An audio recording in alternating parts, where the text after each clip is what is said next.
Hello, students. Welcome to my class. I, Dr. Swati Pandya, welcomes you.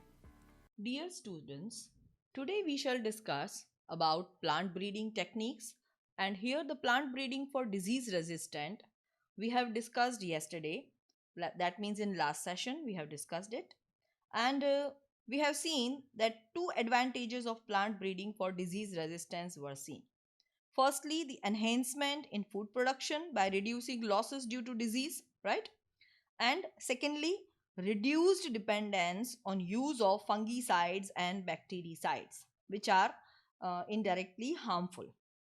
So, in this way, we have seen that even we have discussed some of the examples like viral diseases of, uh, for example, tobacco mosaic, turnip mosaic, then bacterial diseases like black rot of crucifers, even blight of rice, and some of the fungal diseases like rust of wheat, red rot of sugarcane, late blight of potato, etc. So we had discussed earlier. Again, we are revising today because revision is the only key for success and remembrance. Even we had discussed certain steps which are involved in conventional methods of breeding for disease resistant. And these methods involved screening the germplasm for resistant sources, then making a hybridization between selected parents, then after offsprings are developed, again selection and evaluating the hybrids which are developed, and lastly testing before the release of new varieties. So in this way, these are the following steps. Even we had discussed earlier this chart, and it showed many of the varieties which were developed and which were against disease resistance. Okay, so all these names we had earlier in earlier sessions we have completed, like cauliflower pusa shubra, then even pusa snowball, then wheat himgiri, brassica pusa swarnim, also known as karan rai, then cowpea pusa komal, and chili pusa sadabahar. So in this way these are the name of varieties which are developed. ये आपको याद रखने होंगे क्योंकि बहुत सारे questions इस पे जनरली आते ही हैं किसी इस टॉपिक पे, या नेक्स्ट टॉपिक जो आज हम पढ़ने वाले हैं वो भी इसी तरह का चार्ट होगा और इनमें से कोई भी एक आध क्वेश्चन जरूर से आता है. So please do remember all these names. And even we had discussed in last session about mutation breeding, और उसमें भी हमने देखा था कि किस तरह से स्टेप्स म्यूटेशन ब्रीडिंग के ये जो फॉलोइंग स्टेप्स हैं उनको हम फॉलो करते हैं, like inducing mutation through use of chemicals और रेडिएशंस, जिसमें हमने डिस्कस किया था with the use of certain chemicals या रेडिएशंस लाइक गामा रेडिएशंस. ठीक है, वो म्यूटेशन को इंड्यूस करता है, उसको बढ़ाता है. then screening the plant materials for disease resistance and then multiplication of selected plants. और इसमें हमने मूंग बीन्स का भी एग्जाम्पल देखा था, then which are resistant to yellow mosaic virus and even powdery mildew were induced by mutations. तो ये सारी छोटी छोटी चीजें आपको याद रखनी होंगी. Now today's topic is regarding the same plant breeding for developing resistance for insect pest. यहाँ पे एक छोटा सा चेंज है, यहाँ पे स्पेसिफाई किया है. इसके पहले हमने डिजीज रेजिस्टेंस के बारे में बात की, पर अब हम बात कर रहे हैं developing resistance to specially insect pests, जो कि जनरली लार्वल कंडीशन में भी क्रॉप को डैमेज करते हैं, या फिर इंसेक्ट एडल्ट फॉर्म में भी वो सारे लीव्स वगैरह या छोटे छोटे बर्ड्स उनको डैमेज करते हैं, and at last they are responsible for the loss of crop yields. Okay, so here we will specify to all these examples and we will discuss about it. So another major cause for large scale destruction of crop plant and crop produce is insect and pest infestation. So insect resistance in host crop plants may be due to morphological, जो appearance wise होता है, और biochemical और physiological characteristics. And if we see the hairy leaves in several plants, they are associated with resistance to insect pest. आपने देखा होगा कितनी बार leaves के ऊपर छोटे छोटे hairs होते हैं, और hairs भी बिल्कुल कांटों की तरह होते हैं कितनी बार. तो ये एक तरह का resistance है, resistance against pest. Even resistance to jacids in cotton and cereal leaf beetle in wheat. So in wheat, solid stems lead to non-preference by the stem sowfly and smooth-leaved and nectar-less cotton varieties. They do not attract bollworms. Okay. So high aspartic acid, low nitrogen as well as sugar contained in maize leads to resistance to maize stem borers. आप देखो एक ऐसा chemical उन plants के अंदर होता है, जैसे अभी हमने नाम लिया हाई एस्पार्टिक एसिड कंटेंट्स, या फिर लो नाइट्रोजन, या शुगर कंटेंट बहुत लो होगा. सो मेज स्टेम स्पेशली हम बात कर रहे हैं, तो जो स्टेम के ऊपर डिपेंड करते हैं या स्टेम के अंदर से जो उनका न्यूट्रिएंट्स को लेते हैं जो इंसेक्ट्स, तो वो अगर लेना चाहेंगे तो इसकी वजह से वो डैमेज होंगे. insects are damaged, they are not dependent upon all these varieties due to certain chemicals which are formed. तो ये एक beneficial point है.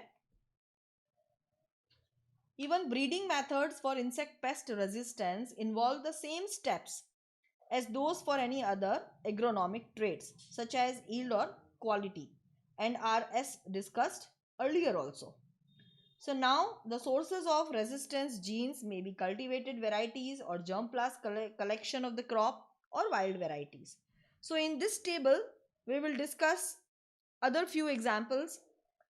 So one by one, firstly the crop name is brassica, and repest mustard in shortly it can be called, and the variety which is developed, that is Pusa Gaurav, and it is disease resistant against the insect pest known as aphids.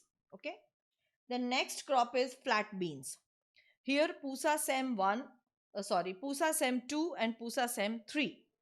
They are developed, and they are developed against jacids, aphids or any of the fruit borers जो fruit के ऊपर dependent रहते हैं. ठीक है. Then last variety is of okra. Generally okra भिंडी के लिए हम word use करते हैं, जिसको हम लेडीज फिंगर बोलते हैं. जनरली हम लेडीज फिंगर के नाम से इसको जानते हैं, but in other countries also it is known as okra. उसकी भी वैरायटी डेवलप की गई है, Pusa Sawani and Pusa A4. Actually ये इंसेक्ट पेस्ट जो शूट या फ्रूट बोरर्स होते हैं उसके अगेंस्ट में ये डेवलप किया. आपने जनरली देखा होगा कि ब्रिंजल के अंदर भी बहुत सारे कीड़े होते हैं, देन बहुत सारी बीन्स के अंदर कीड़े होते हैं, फिर भिंडी में तो होते ही हैं बहुत सारे छोटे छोटे larvas, they are found. So these are actually residing there and they are dependent upon all these fruits और स्टेम और दीज पार्ट्स. तो उसके अगेंस्ट में डेवलप करने की ज़रूरत पड़ती है वेराइटीज़ की, और इस तरह से with the use of plant breeding techniques we are improving all these crops for the betterment. Next हम देखते हैं plant breeding for improved food quality. तो यहाँ पे ये छोटे छोटे पॉइंट्स पे आपको फोकस करना है. सबसे पहले अगर आप फिर से रिवाइज करें तो लास्ट सेशन में हमने plant breeding for disease resistant general हमने वेराइटीज के नाम देखे थे. फिर अभी थोड़ी देर पहले हमने plant breeding for developing resistance to insect pest पे फोकस किया है, और अब हम प्लांट ब्रीडिंग टेक्निक्स यूज कर रहे हैं फॉर इम्प्रूव फूड क्वालिटी. ठीक है, उसकी फूड क्वालिटी या न्यूट्रिएंट वैल्यू हम कैसे इम्प्रूव करें, तो उसके लिए हम फोकस करेंगे. सो more than 840 million people in the world do not have adequate food to meet their daily requirements as well as nutritional requirements. So the greater number, like 3 billion people, suffer from micronutrient or protein and vitamin deficiencies or even hidden hunger because they cannot afford to buy enough fruits, vegetables, legumes as well as fish and meat. आप लोग तो बहुत ही अच्छी family को belong करते हो, इसलिए ये इसका आइडिया आपको नहीं है, बट जो बहुत पुअर पीपल्स होते हैं उनको जनरली ये प्रॉब्लम डेली फेस करनी पड़ती है, and they are suffering from one or the other nutrient deficiencies, ठीक है। इवन उनको बहुत अच्छे से फूड और proper vegetables, fruits, protein diet, carbohydrate diet ये नहीं मिल पाती है। So, the diets they are lacking essential micronutrients, and particularly जिसमें हम फोकस करेंगे आयरन, उसकी डेफिशिएंसी होती है, विटामिन ए की डेफिशिएंसी होती है, इवन आयोडीन, जिंक। तो ये जितने भी इंपॉर्टेंट मिनरल एलिमेंट्स हैं उनकी कहीं ना कहीं पे फूड की लेस अवेलेबिलिटी की वजह से उनमें डेफिशिएंसीज डेवलप हो जाती हैं, and even increase the risk for disease, even reduce life span and reduce mental abilities. बहुत ही, अगर आप ध्यान से सोचो तो बहुत ही सेंसिटिव बात है ये। और आप भी अगर अच्छी तरह से न्यूट्रिशनल वैल्यू आपके फूड में नहीं है तो आपको भी ऐड करना चाहिए, क्योंकि iron, vitamin A, iodine, zinc, even magnesium, calcium, ये जितने भी मिनरल एलिमेंट्स हैं या फूड नेसेसरी फूड आइटम्स हैं वो डेली प्रॉपर बैलेंस फॉर्म में हमको लेना चाहिए, otherwise it will effect our growth and development of the body and specially even mental abilities also.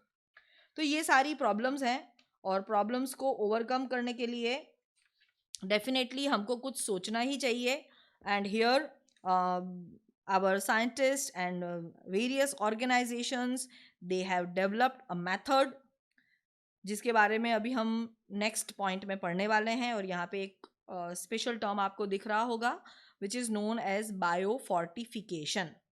ये टॉपिक बहुत ही इम्पॉर्टेंट है, नया है, और मैं आपको मोस्टली श्योर करती हूँ कि इसमें से कोई ना कोई एक क्वेश्चन बोर्ड एग्जाम में ज़रूर से आता है। सो ये छोटा टॉपिक आप as such point wise learn कर सकते हैं। So what is biofortification? Let us understand. Here it is the method of breeding crops with higher level of vitamins or higher levels of proteins as well as healthier fat and mineral contents. ठीक है, उसको develop किया जाता है, artificially उसको develop किया जाता है, and the main objectives just for improving the quality of crop are to increase all these things. What are they? One by one.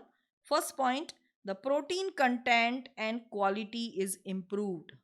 Secondly, the oil content and its quality is improved. Third, vitamin content is improved. And lastly, the micronutrients and mineral content that is improved. बहुत ही simple सी बात है ये, यही सब balance diet में यही सारी चीज़ें होती हैं। तो मेनली उनका कंटेंट बढ़ाना और उसकी क्वालिटी इंप्रूव करना ही हमारा मेन मोटिव होगा, ठीक है। सो some crop varieties with increased nutrient contents also we will discuss, but before that one thing is given in our book. In 2000, maize hybrids that had twice the amount of amino acid, कौन से amino acid हैं? Lysine and tryptophan. These two are the name of amino acids, and they compared to existing maize hybrids they were developed. Even the wheat varieties like Atlas 66 having a high protein content has been used as a donor for improving cultivated wheat.